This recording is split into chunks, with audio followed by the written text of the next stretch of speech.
Chapter 67. Bulma was getting frustrated with this thing. The artificial energy detector, for finding the supposed androids, simply refused to work. Finally, exasperated, she left a full system scan running overnight, examining every component and connection in excruciating detail. On paper, it should be working already. Whatever the fault was, she'd know in the morning. When the morning came, however, it brought no comfort. The results of the scan were displayed clearly. No errors found. Device in complete working order. Can't be right. She mumbled sleepily. She pulled the small device out of the complex apparatus, holding the small screen up to her face. But, that much energy being generated, and on such a small scale, what could? Another development brought a gasp, shocking her fully awake. Guys! Gohan, Break, Broly, all were quickly awoken. Bulma waved the device frantically. It wasn't broken. It was working. I don't know how it managed it, but that computer in Jero's lab has made a more powerful human portable-sized generator than should be physically possible. So why'd you wake us up all of a sudden? Break asked, rubbing her eyes. Not going anywhere, is it? Let's just go blow it up after lunch, for it finishes building whatever it's cooking up. Too late, Bulma said. About a minute after I focused in, got a fix on the exact location, it started moving directly towards us. Slowly at first, but it's accelerating. Right after, that can't be a coincidence. Gohan tied his belt on, securing his GI. It detected your scan. It knows you know. Broly was lost. What? What's going on? Lab. Break ignored him. But if something's headed this way, this new android must already be ready. Why hasn't it been sent after us yet? Don't know, Bulma replied, but, look, based on the salvage I got from Android 13, that was about a 6 on this device's power scale. This thing is a 12. So, twice as strong as Android 13. Gohan shrugged. We can handle that. I think. Probably. No, it's not a linear scale, it's more than twice. Look, I'm really not sure if you can win this one. Time's wasting, Break decided, cutting her off. Gohan, take the scanner thing, head it off, see what we're up against. If it's too tough, don't try taking it on alone. Where are you going? He asked. Both of Jero's master projects, Cell and Android 13, have been based on absorbing other androids. I'm getting 17 and 18 out of here, just in case. Out of here? What do you mean, here? Where can they go? You don't understand. She held up the time machine capsule, having taken it from her bedside drawer. Right the hell out of here. Then we'll meet up and see about this android. Broly had just about grasped the situation by now. An enemy to fight wasn't too difficult a concept for this early in the morning. What should I do? Stay here, Break ordered. It knows where we are, and I don't want it slipping in here past us to find this place, and Bulma, undefended. Broly scowled at being left behind, but understood. Fine. But if you're in trouble, I'm not letting you die alone. Guess I can't stop you. She looked around the room, breathing in the pre-battle tension. Right. Let's go. 2 golden trails of energy streaked off into the dawn. The following few minutes happened as 18 had recounted to Krillin. An energy beam lanced past her, straight on course for the android's home. Accompanied by a steady stream of curses, Break popped the time machine out of its capsule, scrawled a note and put it in the machine, then replaced it inside the capsule, before flying on. It slowed her down a little, but not as much as verbally explaining it all would have.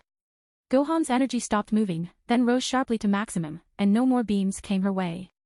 She burst into the house, finding 17 dead and 18 in shock. She tossed the surviving sibling the capsule, shouted a quick warning, and rocketed straight back towards Gohan. His energy was fluctuating, evidently he was already fighting. It was disconcerting, though, not being able to compare his power with his enemies. Hold on, I'm coming. The sight that greeted Break, arriving over the ocean to see the fight already in full swing, was unexpected to say the least. You. She breathed. For Gohan was fighting not 1, but 2 androids. 17 and 18. Sort of. What's the big deal, huh? She demanded. The look in their eyes, these are nothing like the other pair, from the past. These are the monsters that ravaged the Earth, reborn. Didn't I kill you? The androids drew back, keeping wary eyes on Gohan, who kept his guard up. You killed the older, weaker versions, 17 confirmed. As you've no doubt noticed, we are upgraded. It was true. They were both taller and more muscular than their predecessors. Their hair was longer. Their outfits were almost exaggerated versions of the original versions, with gold highlights, gloves, and large boots.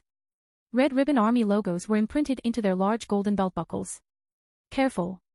Gohan's Super Saiyan 2 aura framed him against the rising sun. I was keeping up with them until now, but I got the feeling they were just playing around. That's right, 18 said.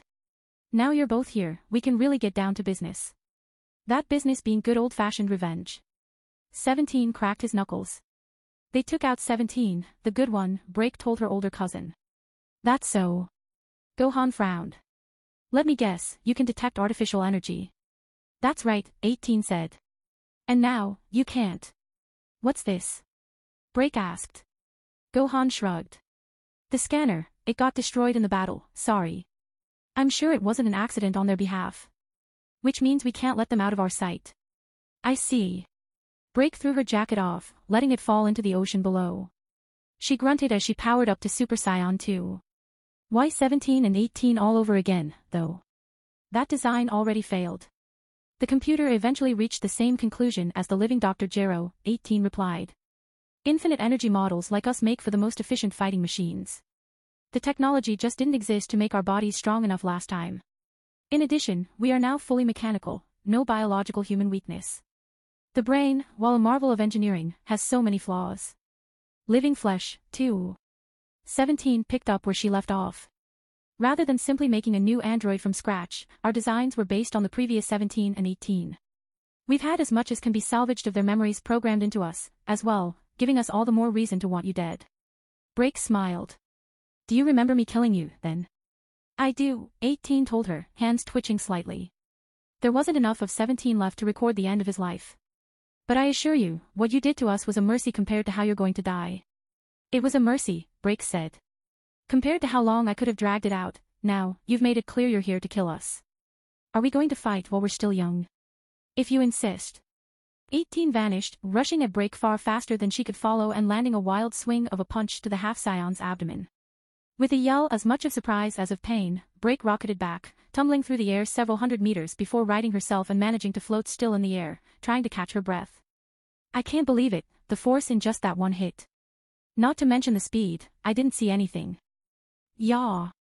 Gohan charged 18 from the side, but she didn't bother to move or defend herself. His fist cracked against her jaw, snapping her head back. Just as he was starting to grin, however, she casually tilted her head forwards again, the movement pushing his hand back. She brushed a stray hair out of her face, then wiped a small trickle of blood from the corner of her mouth. Is that all? How boring. 17. I fought this one last time. You can have him. Fine by me. 17 materialized behind Gohan, who swung around, lashing out with his elbow. 17 simply wasn't there, appearing on the opposite side of his opponent. If you're so eager to get started, allow me. He gave a hollow smile, forming energy balls in both hands. Break stood fully upright as 18 floated down towards her. So, what do you think? The cruel android asked. You made a real mess of 13, maybe it was premature to go throwing around words like super android. She indicated herself. But you're stronger than ever, and after one hit you look like you're about ready to throw in the towel. Maybe we deserve that kind of title, eh? Look, if I had a towel, the only thing I'd be doing is choking you with it, Break growled. I'm only just getting started. Rhea. Her aura burned brighter as she brought all her power to the surface, channeling it down her right arm and feeling the familiar buzz of energy passing through her hand into the air. HRR. She forced herself to keep control of the enormous amount of power she was building. Yes, I think so, Super 18. Super 17. The android nodded. Has a certain ring to it. You'll regret ignoring me. She flung her arm out to the side, pure white arcs of energy slowly deepening almost to green, then coalescing into a concentrated sphere. Normally, I'd start out with some more hand-to-hand, and save the best for last. But even in just a few seconds, it's become obvious we're outclassed here. Time to use my new finisher straight off the bat. Hiya. She drew her arm back. 18 folded her arms. Go ahead. Throw your little firecracker. But I still can't decide, Super Android 18, or just Super 18. Which one sounds? Final Shine Attack. She threw the attack forwards with all her might. Taking a gamble here, they can detect their fellow androids, I just hope that they can't sense living energy too. As it turned out, they couldn't. Oblivious to the danger, 18 simply smiled at the incoming blast until it was too late, it struck her full force, completely obscuring her in a gigantic blast wave. Break watched with some satisfaction as her enemy emerged, coughing and spluttering, from the smoke. Her smile soon vanished as she realized how minimal the damage was, barely more than superficial burns. Not good, I put everything I had into that, I don't think it weakened her at all, and she wasn't even defending. 18 clenched her fists, glaring at Break. You. It may not have caused any lasting damage, but the burn stung unbelievably. She'd never have imagined that anything these two could do would be actually capable of hurting her. Not in this body. Her eyes narrowed. You had to be difficult, didn't you? And you ruined my shirt, too. It was black to begin with, Break started to retort, before a knee smashed into her face, bloodying her nose. Gohan fled through the skies as 17 launched continuous, unrelenting salvos of energy bolts. He knew the android was still toying with him, it was the only reason he hadn't been hit yet. All of a sudden, 17 appeared inches away from him, one leg raised high into the air. He swung it down, again, almost casually, his speed making a mockery of Gohan's efforts to dodge. 17's foot struck him right in the middle of his forehead, and the Super Saiyan plummeted down into the water below. Smirking, 17 followed, forming a small bubble of ki around him. No sense getting these new clothes wet. Wow, it's dark down here, Gohan thought as he drifted through the water. He really hit me a long way. The light of his aura illuminated the vast, gloomy depths, a tiny beacon in the dark. Can't imagine how cold it would be for a normal person. And down came 17, a predator hungering for the release of the hunt. Well, I won't make it easy for him. He prepared to rush the android from behind, but the next second his enemy was gone. Where? The question was soon answered by the cold, metallic hand around his neck. Gohan struggled, pulling at the immovable grip, but even two-handed he couldn't loosen the hold. Verbal communication wouldn't work underwater, but 17's actions, and the murderous look in his eyes, spoke louder than words. I don't need to breathe. How long can you last? Now, 18 wasn't playing around. Her blood was up, her fury was aroused. Her attacks came fast and hard, from every direction, brutal, direct strikes. Still, no martial arts skill to speak of was used, it simply wasn't necessary. After only a few seconds, Break felt like she'd taken the beating of a lifetime. And yet, it went on, for nearly a full minute. Dodging, blocking, any defense was useless. Which didn't stop her trying, desperately searching for an opening or a mistake.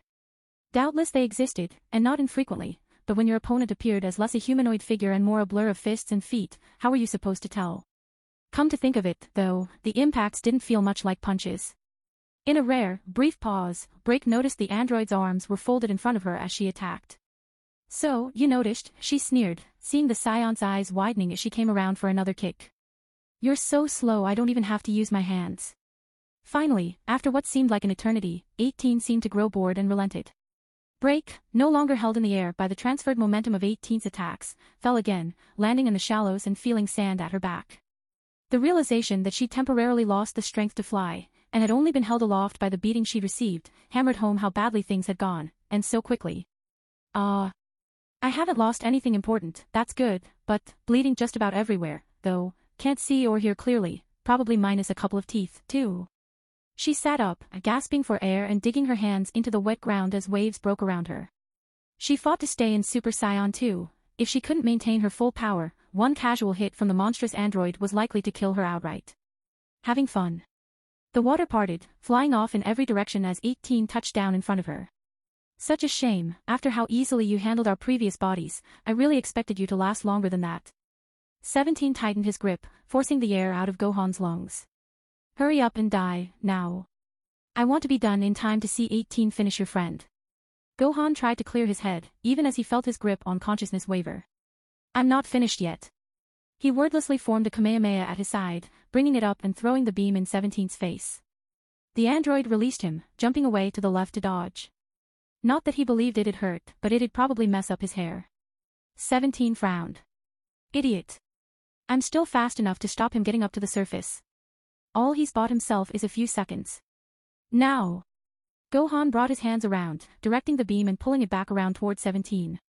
Again, the android's inability to sense living ki gave the Scions an advantage. The Kamehameha, arcing back around, smacked against the back of 17's head, throwing him off balance. Only got one shot. Gohan rushed in, swinging his mechanical arm up toward 17's chin. It's a fact that the human body is capable of exerting much more force than it usually does. The reason it doesn't usually exhibit this extra strength is because it would severely damage the muscle tissue. However, sometimes the mental block can be overcome by training, supposedly, or in times of extreme duress, such as in stories of mothers lifting cars off of their children. The same goes for some, though not all, machines. Overperformance is sometimes possible, but generally inadvisable as it will damage the machine. Finally, this fact is also probably true for key-using fighters. You can put more energy than your limit into one physical attack, but the force of it is going to hurt you too. With this in mind, Gohan sent a mental impulse that shut off the safety limit to his mechanical arm, focused all his energy into the fist, and punched 17 across the face with all his strength. The resulting impact was enough to completely shatter Gohan's robotic arm. It sent out seismic waves strong enough to generate a titanic wave in all directions. And it was enough that even the mighty super android was hurled back, limbs flailing, as if he'd just been slapped by an angry god. 18 paid the tsunami no heed, throwing it back into the sea with a slight shake of her head. "You've had long enough to recover," she declared. "Let's continue." "Crap." Break jumped up, backing away. "Can't take much more of that." However, just as 18 moved in to continue her vicious attack, she was forced to backflip away as an emerald beam of light shot past where she'd been standing. "What now?" she grumbled. Broly, the legendary Super Saiyan, hung in the air above them. He landed ungracefully, glaring at 18, then turned to Break. "Sensed, your power dropping. Couldn't stay behind." "Right." Break wiped her forehead. "Look, I'm glad it's very brave, you coming to the rescue and all. But no offense, if I'm getting my ass handed to me, what do you think you're going to do?" "Didn't think about that part," he admitted. "Details. Not important." "Brilliant." She shook her head. "Well, points for effort, I guess." "You don't look so tough," Broly sneered at 18. He jumped forwards, grabbing her by both shoulders, a move she didn't bother to avoid. "Let's see if you break." "Didn't he see the state I'm in?" Break muttered. "Am I really this stupid when I use this form? I mean, come on now." 18 yawned, not moving her arms from their folded position as Broly struggled ineffectively to crush her between his hands. "If you're done." Moving blindingly fast, she swung her body forwards, smashing her forehead into the giant warriors. He fell back, hissing with pain. Just then, Gohan burst out of the water, shoulder stump trailing metal fragments, and landed next to Break. "Good news is, they can be hurt." "And the bad news?" Break asked. Of course there would be bad news. "The bad news is we're all going to die, of course, but you've probably figured that one out on your own." 17 slowly rose from the water, practically boiling over with rage. There was a visible dent in his cheek from Gohan's punch, and trails of leaking coolant trickled down his face, drenching his shoulder. Sparks crackled up and down the side of his head. "You will suffer," he roared.